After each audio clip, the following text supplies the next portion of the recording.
오늘은 시편을 통해서 우리를 바라보시는 하나님이 어떤 분인지를 공부하도록 그렇게 하겠습니다. 오늘은 그 중에서도 특히 시편 36편을 볼 텐데요. 제가 다른 때에는 먼저 제가 말씀을 읽고 그 말씀을 해석하고 이런 순서였는데, 오늘은 순서를 좀 바꿔서 먼저 말씀을 해석해 드릴게요. 먼저 말씀을 해설해 드리고 그 다음에 성경 말씀을 읽도록 하겠습니다. 괜찮으세요? 네.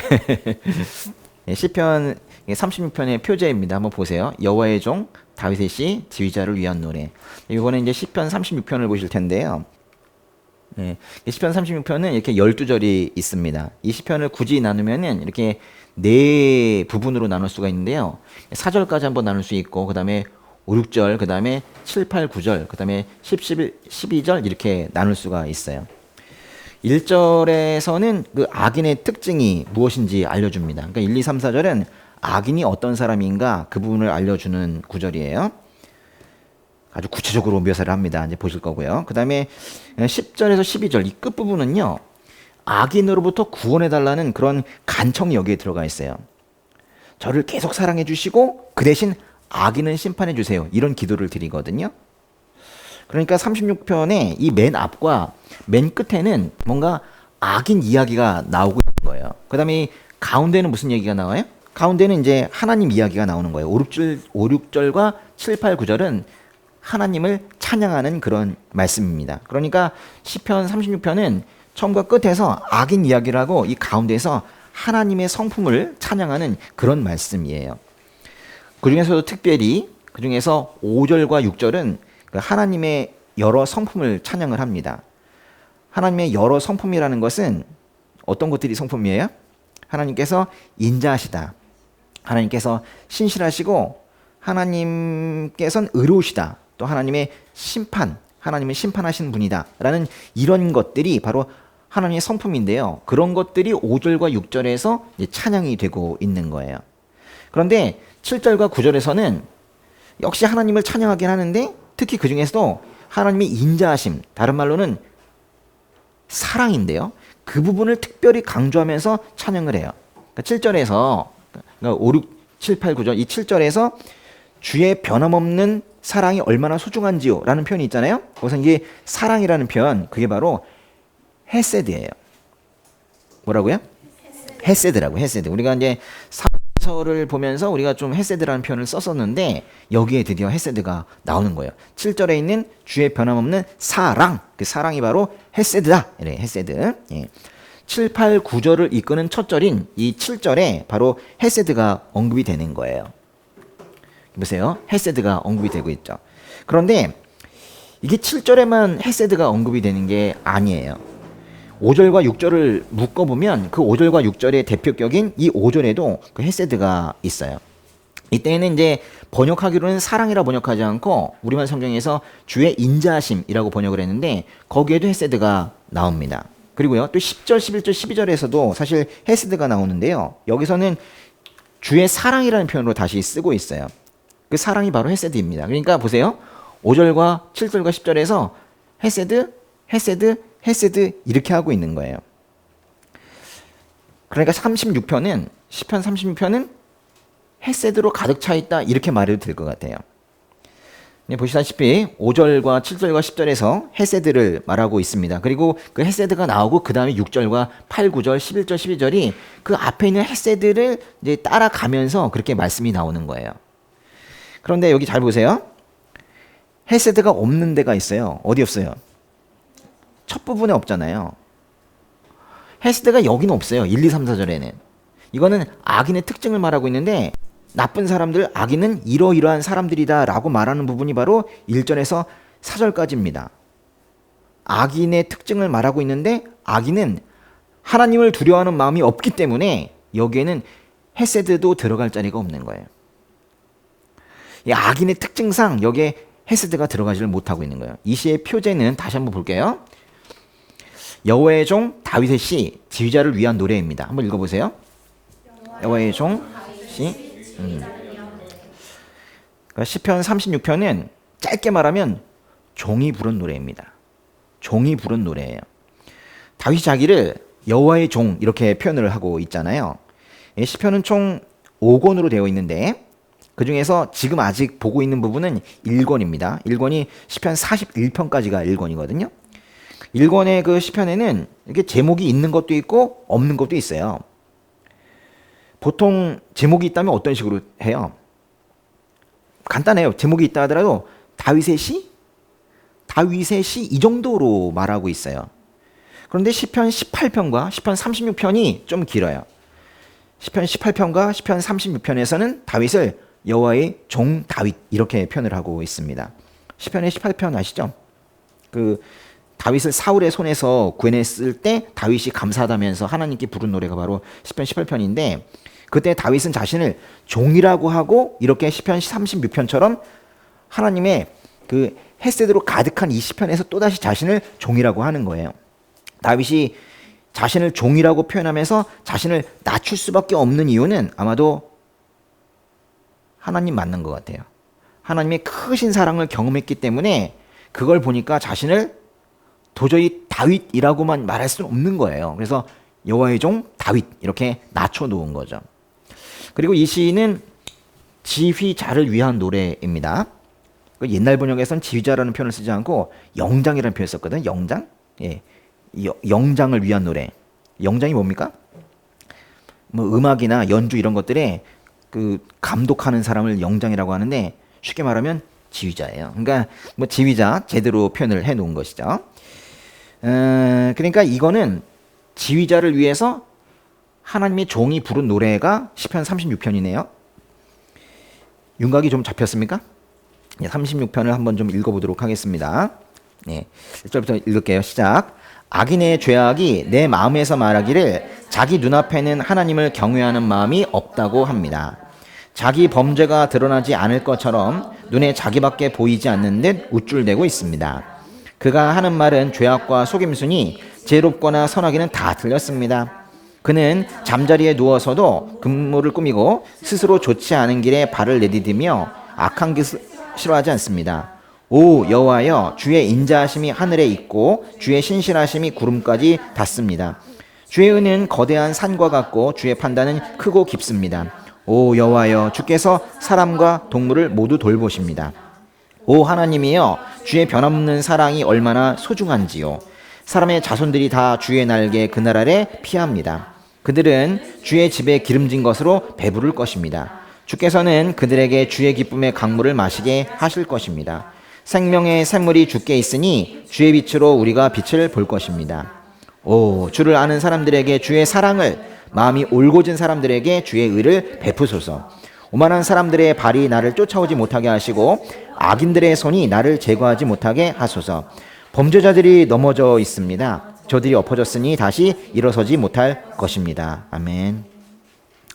1절 보시면 우리말 성경이나 대부분의 성경 번역에는 없는 말이에요. 그러니까 여기에는 안 보여요. 안 보이지만 히브리어 성경을 딱 펴면 36편 시작하는 이 본문이 네움 이러고 시작해요. 네움 한번 해봐요. 예, 잊어버리세요? 네, 네움. 이게 뭐냐면 신탁이란 뜻이에요. 신탁. 어려운 말이죠?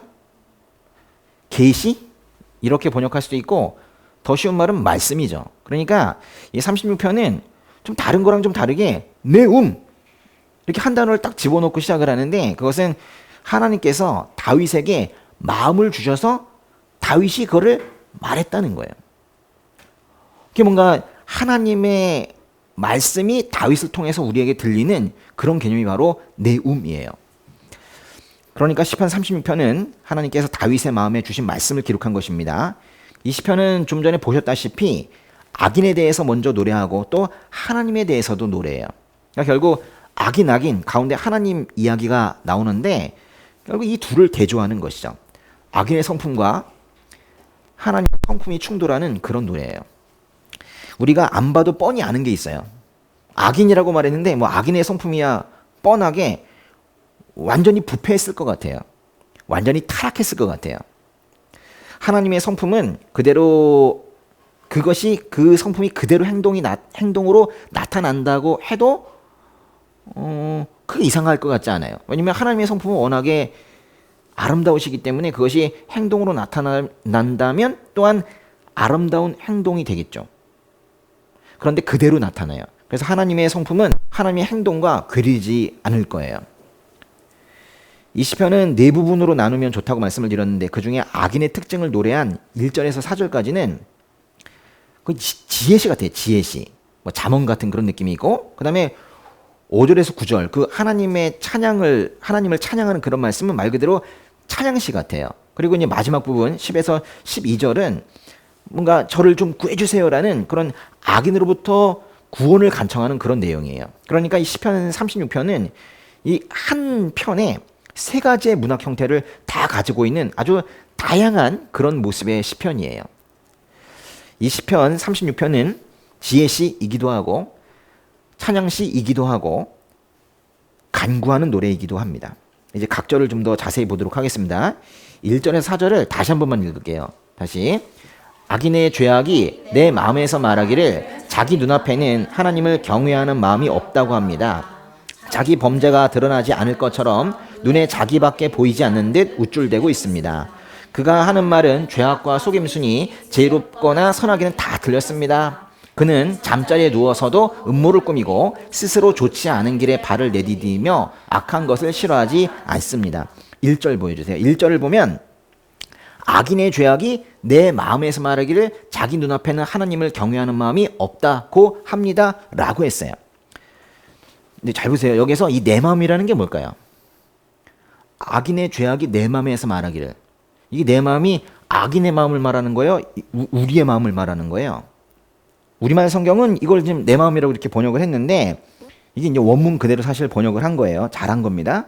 근데 다른 번역에서는 이 내 마음이라고 하니까 좀 이상하잖아요. 악인의 마음인지 글을 읽고 있는 나의 마음인지 잘 모르겠으니까 이걸 의역을 해서 그의 마음이라고 번역을 하기도 했어요. 그러나 이제 원문이 내 마음으로 되어 있기 때문에 우리말 성경은 이렇게 한 겁니다. 직역을 했든 의역을 했든 여기서 내 마음이라는 것은 저 악인의 마음을 말하는 거예요. 악인의 죄악이 그 마음에서 말하기를 하나님을 경외하는 마음이 없대요. 악인은 하나님을 두려워하지 않는다는 거예요. 하나님을 두려워하지 않는 것, 이게 바로 죄인의 특징이죠. 사도 바울은 로마서에서 이 시편 36편의 1절에 이 말씀을 인용을 했어요. 로마서 3장 18절을 보면은 그들의 눈에는 하나님을 두려워함이 없다라고 한 것과 같습니다 라는 말씀이 있는데, 로마서 3장 18절에 이 말씀이 바로 시편 36편 1절에 이 말씀을 인용한 거예요. 로마서 말씀이 이게 뭔 뜻이에요? 로마서 3장 18절의 말씀이 뭐 이런 얘기 아닙니까? 유대인이나 이방인이나 다 죄 아래 있다. 의인은 없나니 하나도 없다. 다 죄인이다. 사람은 다 죄인이다. 이 얘기를 하는 거잖아요. 근데 그 말씀을 하기 위해서 지금 이게 시편의 36편의 1절을 인용을 했었어요. 모든 죄인들은 하나님을 경외하는 마음, 즉 두려워하는 마음이 없다. 그것을 사도 바울도 말하고 있죠. 우리는 인생을 살다가 이렇게 하나님을 두려워하는 마음이 없는 사람을 어떻게든 만나게 돼요. 좀 안타깝지만 좀 그렇게 되는 것 같아요. 나의 믿음과 상관없이 내가 뭐 하나님을 잘 믿건 잘 믿지 않건 하나님을 두려워하지 않는 마음을 노골적으로 드러내는 사람들을 보면서 매우 마음이 불편해요. 그 사람이 심지어 나의 상관이거나 선생이거나 이러면서 뭔가 나에게 영향력을 끼칠 수 있는 사람이라면 훨씬 더 불편하죠. 그런데 하나님을 두려워하지 않는 마음을 가진 그 사람이 나의 상관이 아니라 나면 어떡하죠? 그게 문제인 거죠. 솔직히 우리가 예수님 만나기 전에 그런 모습이었어요. 맞죠? 다 알아요. 로마서에서 말하는 것처럼 우리는 모두 죄인이었으나 이제 하나님께서 참 민망하게도 의인이라고 칭해 주셨는데요. 참 의인이 없으니 하나도 없습니다. 그러니까 우리를 변화시킬 수 있는 것은 하나님의 사랑밖에 없는 것 같아요. 헤세드. 그거를 느낀 사람은 변하죠. 그러니까 말씀을 많이 알고 암송을 해서 사람이 변하는 것이 아니고 어떤 깨달음으로 사람이 변하는 게 아니에요. 사랑을 느끼면 변해요. 이게 온도가 막 올라가잖아요. 가슴에. 응? 그래서 사람이 변하는 거거든요. 아직까지 변하지 않은 사람은 뭘까요? 비밀입니다. 예. 그러니까 2절 보시면은 악인은 자기 범죄가 드러나지 않을 것처럼 눈에 자기밖에 보이지 않는 듯 우쭐대고 있대요. 자기의 죄를 아무도 볼 수 없다고 생각하기 때문에 자기 자신도 자기의 잘못을 찾아내서 고칠 생각이 없다는 거예요. 자기 잘못이 일단 드러나지 않을 거라고 여겨요. 안 걸리겠다고 생각해요. 그리고 자기가 행동은 죄라고 생각하지도 않아요. 그래서 늘 우쭐대고 그러고 있는 거예요. 그래서 우리말 성경에서는 이 뒷부분을 눈에 자기밖에 보이지 않는 듯 우쭐대고 있습니다. 이렇게 번역을 했는데 다른 번역에서는 자기 잘못을 찾아내서 버릴 생각을 하지 않는다. 또 죄의 대가도 받지 않을 것이라고 생각한다. 이런 식으로 번역을 하고 있어요. 그러니까 자기는 죄의 대가를 받지 않을 거래요. 상당히 교만한 그런 태도죠. 그러니까 예수님 만나지 못한 사람들의 이야기를 지금 하고 있는 건데요. 예수님 만나지 못한 사람들의 공통 특징이 바로 이 악인들의 특징인 거예요. 도대체 자기 잘못을 알지 못하고 평생 공개되지 않을 거라고 여겨요. 그런데 텔레비전 보세요. 공개되죠. 종종 사람들에게도 알려지고 종종 하나님께도 알려지게 되는데 사실은 종종이 아니라 늘 하나님께는 알려지게 되죠. 그러니까 죄는 이런 거예요. 죄는 종종 사람들에게 알려지고 늘 하나님께 알려지는 거예요. 그런데 그것을 무시하는, 하나님을 두려워하지 않는 그런 사람들이 있다는 거죠.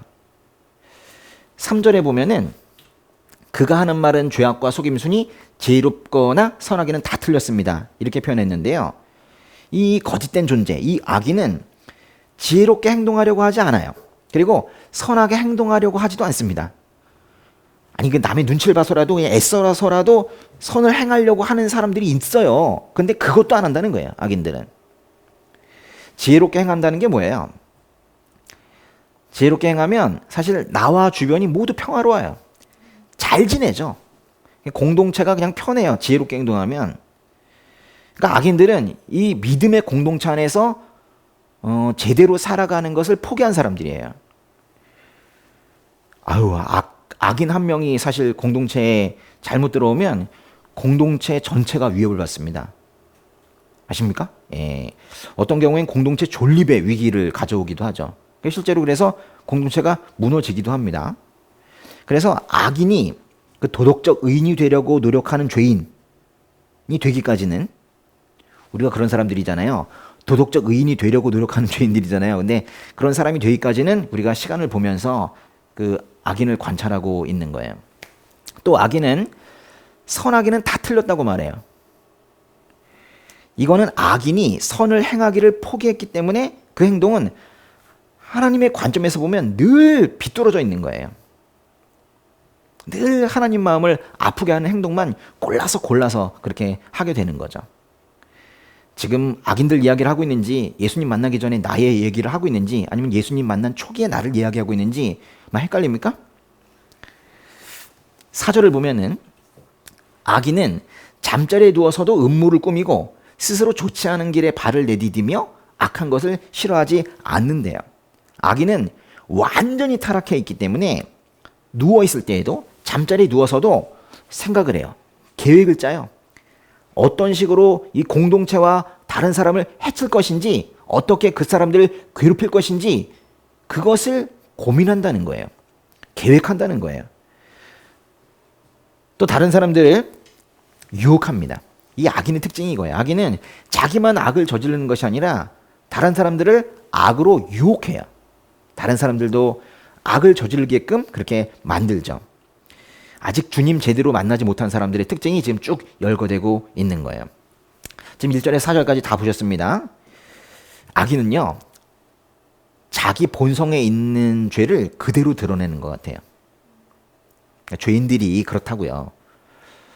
그러니까 우리는 나쁜 짓을 저질러서 악인이 되는 게 아니라 사실 악인으로 태어나죠. 이게 중요한 거예요. 우리는 원래 그렇게 처참한 상태로 태어나거든요. 그래서 악행을 저지르며 살죠. 예수님 못 만나면 그렇게 된다고. 그러니까 악인으로, 즉 죄인으로 태어나서 평생 죄악을 저지르며 살다가 지옥에 가죠. 그게 예수님 만나지 못한 인생의 과정이에요. 가끔 악인의 타고난 죄성, 그것은 공동체의 규칙이나 또는 뭐 형벌제도로 좀 이게 억제되는 경우도 있어요. 사람들이 좀 참아요. 혼날까봐.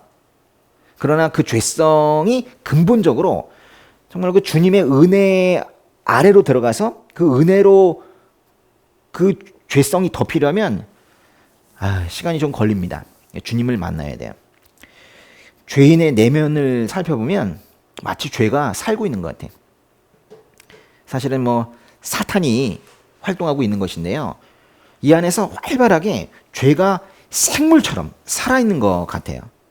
그래서 죄인이 자연스럽게 생각을 하고 행동을 하면 자연스럽게 죄악된 행동들이 나오게 돼요. 뭔가를 배워서 죄악을 저지르는 게 아니라는 거예요. 죄를 짓기가 쉬운 이유는 여기 있는 거죠. 그냥 타고난 것을 그대로 행동하고 말하면 그것이 바로 죄가 되는 거예요. 또 죄인은 죄를 짓는 환경에 익숙해요. 죄 짓는 환경을 만들어요. 자기가 죄를 잘 지을 수 있도록 환경을 만들거나 또는 죄 짓는 환경이 딱 있다면 그 속으로 바로 들어가죠. 그러니까 죄를 지을 수밖에 없는 환경에서 그 환경을 박차고 뛰어나간 구약 성경의 그 요셉이라는 사람과는 이 죄인이 너무 다른 거예요. 지금 우리는 다 봤는데요. 악인의 특징을 봤어요. 근데 악인의 특징 중에서 우리가 꼭 한번 다시 봐야 되는 것은 사실 1절이에요. 그 1절의 맨 끝에서 악인이 뭐라고 그랬어요? 악인은 누구를 두려워하지 않는다. 하나님을 경외하지 않는다. 하나님을 두려워하지 않는다고 그랬어요. 사실 이것이 가장 근본적인 이야기죠. 악인은 자신이 독립적이라고 말해요. 넌 너야 이러죠. 자기 인생의 주인은 자신이라고 그래요. 사탄 성경에 보면 딱 그렇게 나와요. 너의 주인은 너야 이래. 그러니까 사탄 성경과 똑같은 게 성공하는 사람들이 7가지 있을 거 아니에요. 거기에 딱 나와요. 그죠? 너의 주인은 너야. 지금 서점에 가서 살펴볼 수 있는 그 모든 책들이 다 그렇게 말하고 있어요. 너의 주인은 너다라고 말해요. 경제학 책, 심리학 책 이런 것들이 다 그렇게 말하고 있어요. 그래서 사람들은 진짜 자기가 주인인 줄 알아요. 자기가 잘난 줄 알아. 다른 사람과 함께 했어요, 분명히. 협력을 해놓고도 자신이 혼자 했다고 말하고 싶어 해요. 아닙니까? 다른 사람과의 협력보다는 그래 협력을 하긴 했어. 그런데 거기서 자기의 노력이 그 전체 성공에 큰 밑거름이 되었다고 말하고 싶어 해요. 계속 자기만을 보죠. 단체 사진을 봐도 자기만 봐요. 그러나 그 과정에서 자신이 그야말로 독립적으로 무수하게 죄를 짓고 있었다는 사실은 깜빡하죠. 자기 잘못을 찾으려고 하지도 않습니다. 그래서 그런 걸 우리는 죄인이 자기를 스스로 속인다라고 말할 수 있어요. 한문으로 하면 자기 기만입니다. 죄인의 특징 중에 하나는 자기 기만을 하면서 평생 사는 거예요. 자기가 자기를 속이면서 나는 걸리지 않을 거야. 나는 내가 한 행동은 죄가 아닐 거야. 내가 한 행동이 바로 이 공동체의 성공을 이끌어냈어. 나 이러면서 이제 사는 것이 바로 죄인이죠. 그게 바로 이제 자기 기만이에요. 주님을 만나기 전에는 다들 이 자기 기만에 빠져서 삽니다. 솔직히 말씀드리면 저도 그랬고요. 이 자기 기만이 강한 사람들을 세상에서는 성공했다고 말할 수도 있을지도 몰라요. 톡톡 튀어가는 사람들 있잖아요. 자신이 의인이라고 착각을 하거나 또는 심지어 자신이 죄를 지을 권리가 있다고까지 이 사람들은 생각을 해요. 이런 사람들을 하나님께로 돌려놓는 일은 매우 어렵습니다. 그렇지만 우리 하나님께서는 또 어떻게 하세요? 또 그 죄인을 또 구하시려고 만방으로 노력을 하시고 기다리시고 끝내 포기하지 않으시고 그렇게 하시죠. 그러나 우리 같으면 또 막 포기하고 싶어하고 그렇죠. 근데 우리가 포기하지 못하는 이유는 뭐예요? 나를 포기하지 않으셨으니까, 그죠? 예. 그런데 이런데도 불구하고 왜 사람들 중에는 하나님을 두려워하지 않는 사람들이 있을까요? 어떻게 감히 창조주 하나님을 두려워하지 않을 수 있죠? 왜 사람들은 하나님을 두려워하지 않을까요? 그건 분명히 심판이 없다고 생각하기 때문일 거예요.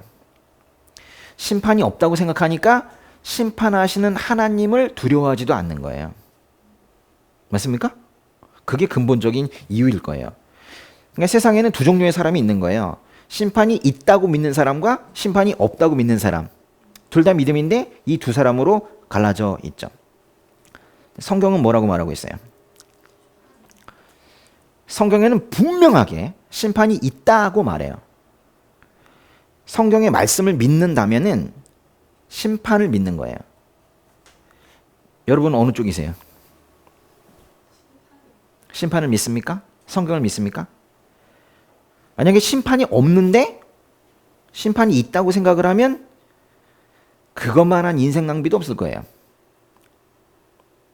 그렇다면 사실 기독교도 없는 거죠. 그리고 예수님도 십자가에서 돌아가실 이유가 전혀 없으시죠. 그런데 심판이 있는데 심판이 없다고 생각한다면 그거는 그야말로 재앙입니다. 멸망이에요. 심판이 있다, 심판이 없다. 사실 이거는 믿음의 문제인데요. 심판이 있습니까? 없습니까?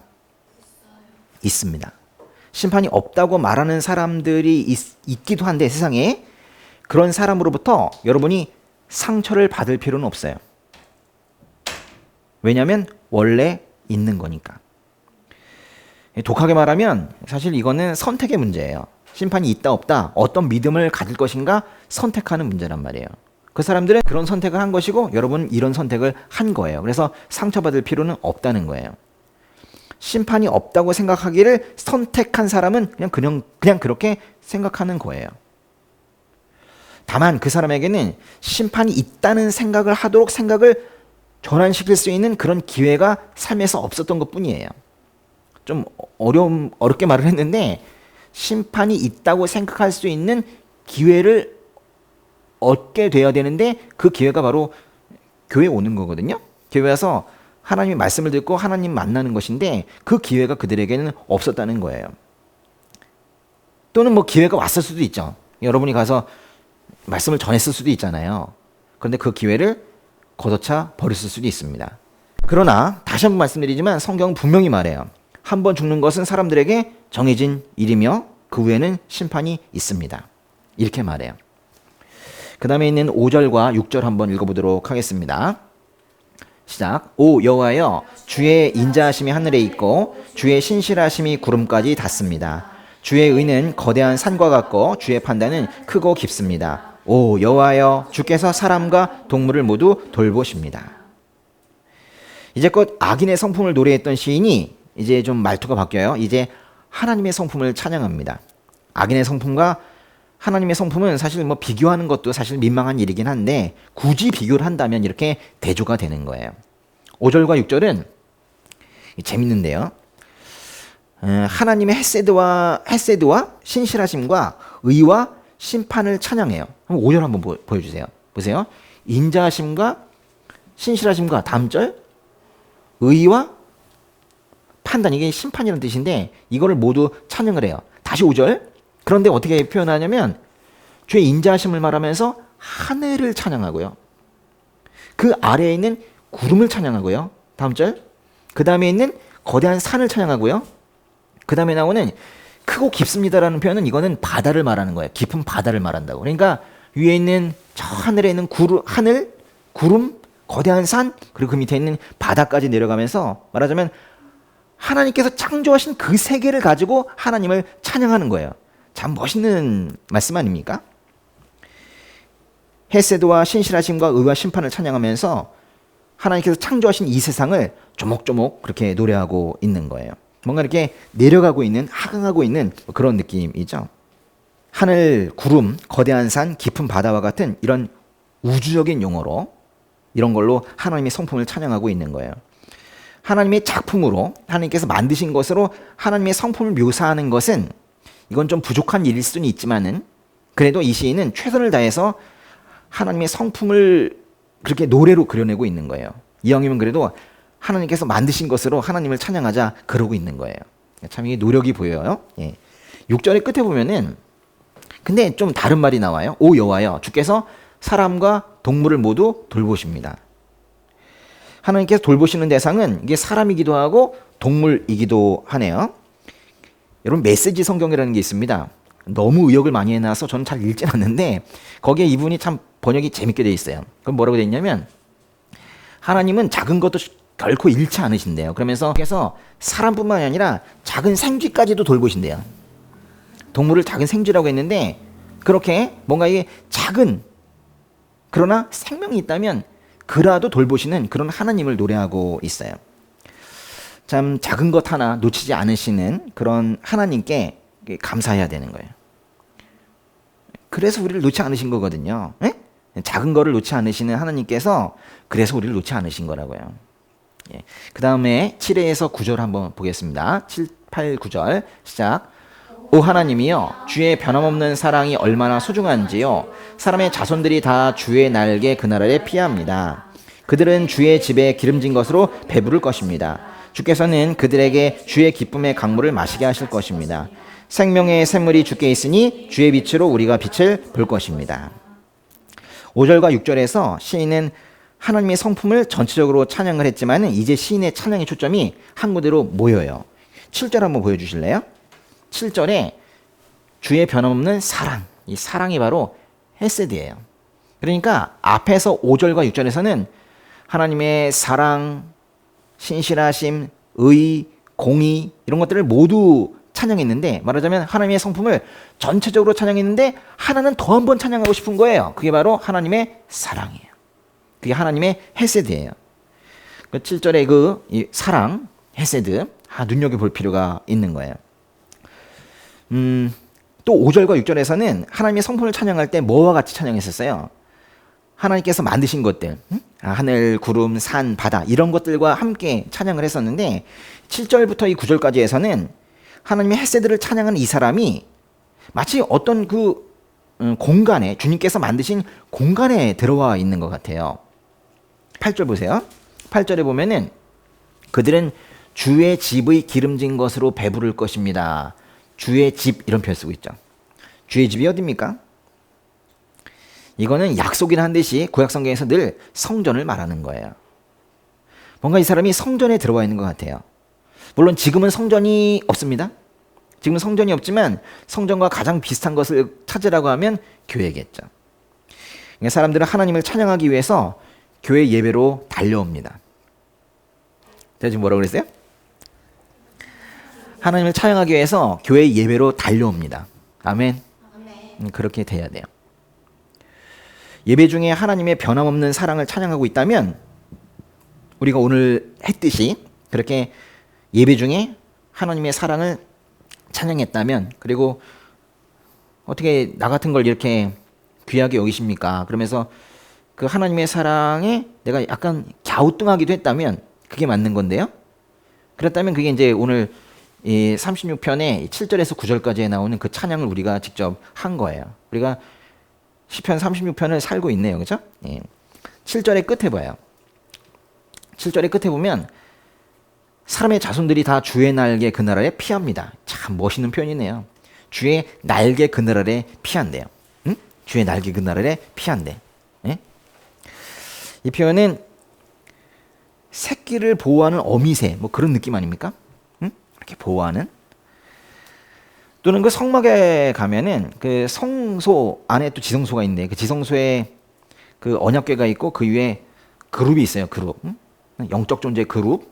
두 천사를 말하는 건데요. 그 그룹이 이렇게 날개를 펴고 있는 이런 이미지를 여기서 느끼게도 돼요. 이렇게 하나님께서 날개로 사람을 감싸고 있는 이런 모습은 성전에서 분명히 즉 교회에서 볼 수 있고 꼭 교회가 아니더라 할지라도 하나님께서 특별히 만드신 피난처에서 이걸 볼 수가 있어요. 사방이 죄악으로 가득 차 있지만은 우리는 그 사방이 또한 하나님의 피신처라는 생각도 할 수 있어야 돼요. 뭔 얘기를 하고 있는 거예요? 여러분 그냥 그 자리에 있다고요. 그러니까 생활에 그 자리에 그냥 있는데도 그 자리가 악인이 여러분을 괴롭히는 그런 자리일 수도 있지만 그 자리가 하나님의 피신처가 될 수도 있다는 거예요. 같은 회사, 같은 자리에 있더라도 그 자리는 악인이 악행을 해서 고통스러워하는 자리가 아니라 하나님의 피신처가 될 수 있다는 거예요. 바로 그곳에서 하나님의 헤세드가 사람에게 알려지죠. 아, 하나님께서 날 이렇게 사랑하시는구나. 분명히 같은 자리거든요. 어제 앉았던 그 자리인데 오늘은 사랑을 느끼는 거예요. 또 사람이 그래서 이제 하나님의 그 사랑, 헤세드를 그 자리에서 경험을 하게 되는 거죠. 교회에서 공예배를 드리면서 하나님의 헤세드를 경험할 수 있습니다. 그럼 분명히 경험하기 때문에 오셔야 되는 거예요. 그런데 각자의 일터에서도 그 자리에서도 심지어는 어제 앉았던 그 의자에 앉아서도 하나님의 헤세드를 경험하는 거예요. 날 왜 이렇게 사랑하실까? 그거를 경험하는 거예요. 일터에서 특히 예배에서 우리는 하나님의 헤세드를 경험하게 됩니다. 그렇죠? 예, 그래요. 우리가 교회에서 예배를 통해서 하나님을 높여드릴 때 그 8절에 있는 것처럼 8절 보세요. 우리는 기쁨의 강물을 마시게 돼요. 예배 드릴 때 막 눈물이 나잖아요. 이게 뭐 슬퍼서 오는 겁니까? 예. 기쁨의 눈물이 그렇게 나는 거잖아요. 기쁨의 눈물이 끊임없이 그렇게 흐르는 이유는 아마도 그 하나님의 헤세드에 하나님의 사랑에 감동해서일 거예요. 그러나 이제 예배를 드리는 게 어떤 때는 마냥 기쁘지만은 않죠. 냉랭한 그런 거 말고 그거는 지금 딴 생각하고 있어서 그래요. 그거 말고 예배를 드리고 예배에 깊이 들어가고 있는데도 나의 마음은 너무 아플 때가 있어요. 주님께서 예배 가운데 우리의 죄를 조명하시죠. 우리의 죄가 환하게 드러나면서 우리의 마음이 그때 많이 아파오기도 합니다. 그러나 그 아픔이 회개가 되어서 주님께 기도로 올려졌을 때 또 그게 또 주님께서 기뻐하시는 거 아니겠습니까?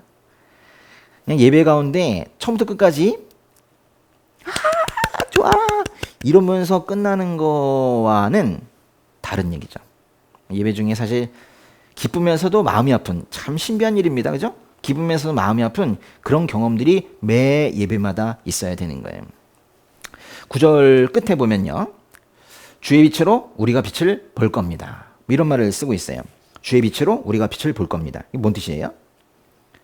우리가 어떤 거를 인식을 할 때, 이제 볼 때, 주님께서 그것을 밝게 보여주셔야지, 명확하게 보여주셔야지 우리도 볼 수 있다는 거예요. 그러니까 주님께서 보여주시는 것을 우리가 밝게 볼 수 있다. 이런 뜻인데요. 그 인식의 대상에는 분명히 또 가슴 아프게 우리의 죄가 있을 거예요.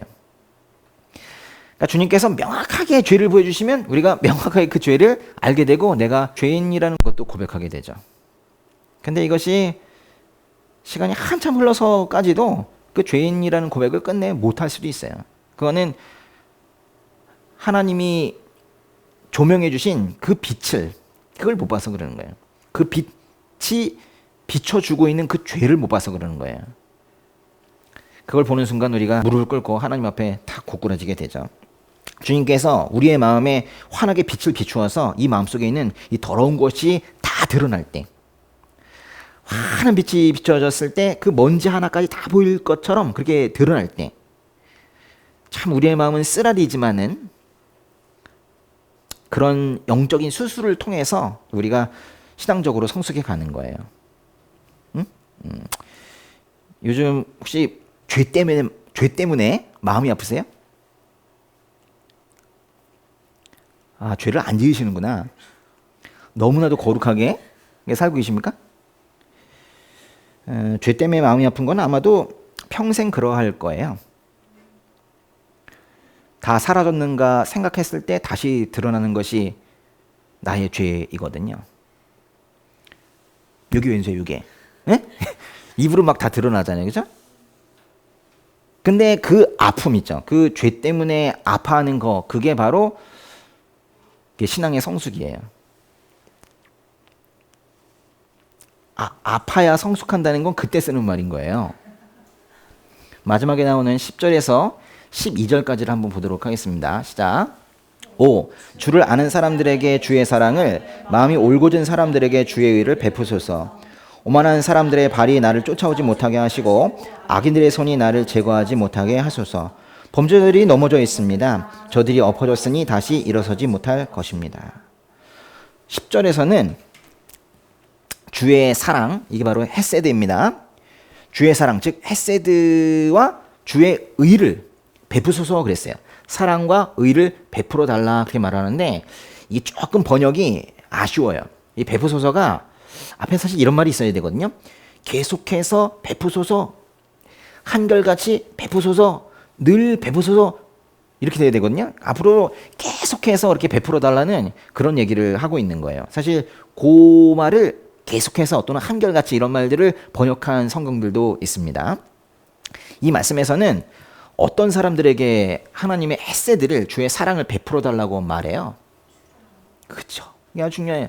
주를 아는 사람들. 야, 이 말 다시 한번 읽어봐요. 오, 그 다음에 뭐예요? 주를 아는 사람들. 이 안다라는 표현은 정말로 그 know 있잖아요. K-N-O-W. know 그 단어를 써요. 물론 이제 히브리어에서는 야다라는 표현을 쓰는데요. 그 단어를 쓰고 있는 거예요. 주를 안다는 게 뭘까요? 주를 안다는 것은 주님과 함께 사는 거예요. 주님과 함께 살면서 경험하고 그러면서 주님의 또 말씀을 또 살아내고 그러면서 주님을 실질적으로 아는 거예요. 그게 바로 주를 아는 거예요. 이걸 다른 말로 뭐라고 하냐면 주님과 관계가 있다 이렇게 말해요. 주님과 관계가 있는 거예요. 아주 깊은 관계가 있는 거죠. 하나님과 관계가 있는 사람들에게 주의 헤세드를 계속해서 베풀어 주세요. 이렇게 지금 말하고 있는 거예요. 우리는 하나님과 얼마나 관계가 있어요? 막 이렇게 바쁘게 이렇게 살다 보니까 하루가 다 갔어. 하나님, 우리는 어떤 관계였나요? 일어나서 골치 아픈데요. 일어나서 잠들 때까지 그분이 나의 삶에 나와의 삶에 관계가 있어야 되죠. 그 날마다 그 하나님과의 관계를 점검하는 거 있죠. 아침에 일어나서 기도드리고 나와 하나님과의 관계를 점검하는 것, 그게 신앙생활이에요. 신앙생활을 그렇게 하는 거예요. 관계 점검. 해보세요. 관계 점검. 예, 그렇게 하는 거예요.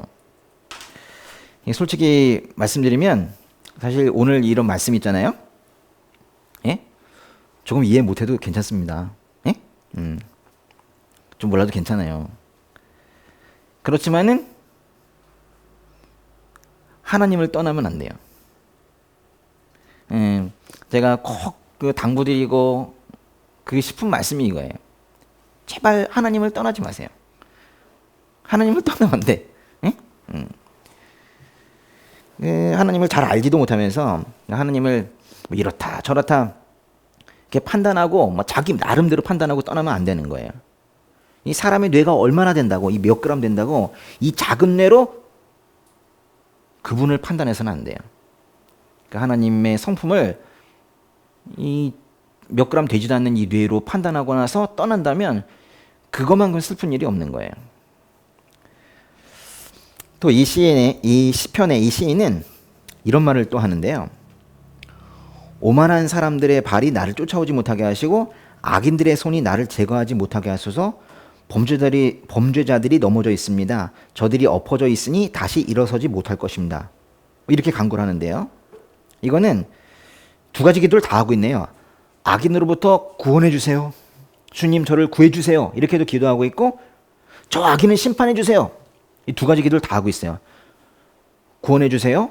심판해 주세요. 라는 기도를 하고 있는 건데요. 11절 보세요. 11절 보면은 이게 발이 나오죠. 발. 그리고 손이 나옵니다. 손발. 예? 행동에 있어서 가장 많이 쓰는 게 바로 이 손발인데 그 악인의 손과 발이에요. 악인의 손과 발이 그게 나를 건드리지 못하게 해달라고 이렇게 기도하고 있는 거예요. 그러니까 어떤 실제적인 악행 아닙니까? 이제 실제적인 그런 악행이 나를 해하지 못하게 해주세요. 보호해주세요. 이런 간구를 하는 거예요. 혹시라도 그 어려운 상황이 있으시면은 정말로 그래서 어떤 실제적인 어떤 구체적인 모습의 그런 해가 여러분에게 오고 있다면 이 말씀 가지고 기도하셔야 돼요. 11절 두고 기도하세요. 오만한 사람들의 발이 나를 쫓아오지 못하게 하시고 악인들의 손이 나를 제거하지 못하게 하소서 라고 말씀하셨듯이 하면서 기도를 하시면 좋겠어요. 다 보셨나요? 예? 예. 그러니까 시편 36편을 읽으시면서 어떤 생각이 드셨어요? 저는 이 36편을 읽으면서 참 사람은 제멋대로이고 자기 중심적이고 자기 눈에 좋게 보이는 대로만 행동하지만 그래서 끊임없이 악한 열매를 내어놓고 있지만 어떻게 해도 하나님의 선하심은 무너뜨릴 수가 없구나. 전 이런 생각을 좀 했어요. 이렇게 사람들이 악한데 어떡하지? 악한 사람들이 실제로 이 세상에 존재하는데 어떡하지? 괜찮다는 거예요. 아무리 그들이 악해도 악의 최고 경지로 올라간다 하더라도 하나님의 선하심을 무너뜨릴 수는 없어요. 시편 36편을 읽으면서 그게 제 마음에 가장 크게 와 닿은 거예요. 자연과 이 교회와 또 일터에서 우리가 바라보는 하나님은 정말 크고 높으십니다. 죄인들이 하나님 두려운 줄 모르고 아무리 날고 뛰어도 하나님 아래에 있어요. 그게 매우 중요해요. 그러니 아무리 큰 죄도 아무리 악한 악행도 하나님 아래에 있다면 아무리 처참한 죄인이라도 하나님 아래에 있다면 하나님께서 사랑하시는 우리는 안전하겠네요. 그런 면에서 이 시편 36편은 저에게 아주 큰 위로가 되었어요. 죄인들의 죄악이 점점 커지고 이 땅에 죄의 악들이 가득 차는 것을 보면서 제 마음이 잠깐 쓸쓸해진 적도 있었거든요. 어떤 사람들은 그래요. 이제 코로나가 끝나더라도 교회로 돌아가지 않는 청년들이 많이 있을 거래요. 또 어떤 사람들은 공견하게 이렇게 말해요. 교회가 없어질 거래요. 많이 없어질 거래요. 뭐 이렇게 말하는 사람들도 많이 있었어요. 그렇지만 하나님은 그런 악담에 전혀 꿈쩍이지 않으십니다. 그 어떤 죄악도 하나님을 해할 수 없고 그 어떤 사람의 잘난 척도 하나님의 헷세드를 침해할 수가 없어요. 누가 나를 공격한다고 해서 나를 향한 하나님의 헷세드가 중단이 되는 건 아니라고요. 누가 나를 치면 하나님이 발을 뺍니까? 그게 아니라는 거예요. 하나님의 헷세드는 결코 줄어들지 않습니다. 내가 하나님을 알기만 하면 노우, 야다, 관계만 있다면 내가 하나님을 아는 게 중요한데요. 하나님을 알기만 하면 내가 삶 속에서 하나님을 경험하기만 하면 그분이 어떤 분인지를 내가 삶으로써 그분을 경험하게 된다면 하나님은 나에게 계속적으로 헷세드를 베푸실 것이고 그 헷세드가 그 사랑이 나를 결국 구할 거예요. 믿습니까? 전 이거를 강하게 완전히 그렇게 믿고 살아요. 제가 걸어온 약간의 아픔의 과정들이 그 믿음을 더욱더 강하게 하고 있어요. 세상의 종교와 철학과 문화와 정책들은 늘 죄악된 인간들을 높이고 그 거룩하신 하나님을 자신들의 수준으로 끌어내려서 믿는 사람들의 생각에 영향을 미치려고 해요. 그러나 이 시편 36편은 하나님이 어느 위치에 계시고 사람이 어느 위치에 있는지를 명확히 말해주고 있어요. 위치. 이거를 명확하게 아는 것이 그게 바로 경외이고 그것이 두려움이에요. 그런데요, 이렇게 크고 거룩하신 하나님은 심판을 하시는 분이고 죄인들은 그 심판을 받아야 합니다. 잘 들어보세요. 하나님은 심판을 하시는 분이고 죄인들은 심판을 받아야 합니다. 여태까지 우리가 그 얘기를 한 거예요. 그런데 하나님께서 그 요한복음에 보면은 세상을 이처럼 사랑하셔서 이런 표현을 써요. 세상을 이처럼 사랑하셔서 독생자를 주셨대요. 그러니까 세상에는 분명히 이제 죄인과 의인이 모두 섞여 있을 텐데 어떻게 하나님께서 분명히 심판하신 분이신데 그 더러운 사람들을 받아주실 수 있을까요? 하나님은 심판하신 분인데 사람들을 받아주신대요. 그게 가능한 일입니까? 이 시편 36편을 보면 그건 모르겠어요. 그러니까 하나님은 분명히 심판하신 분이고 하나님께서 그들을 혼내주신다. 이것까지는 알겠는데 성경 전체를 보면 분명히 그게 가능하다고 말해요. 성경은 하나님이 그 더러운 사람들을 받아주실 수 있다고 말해요.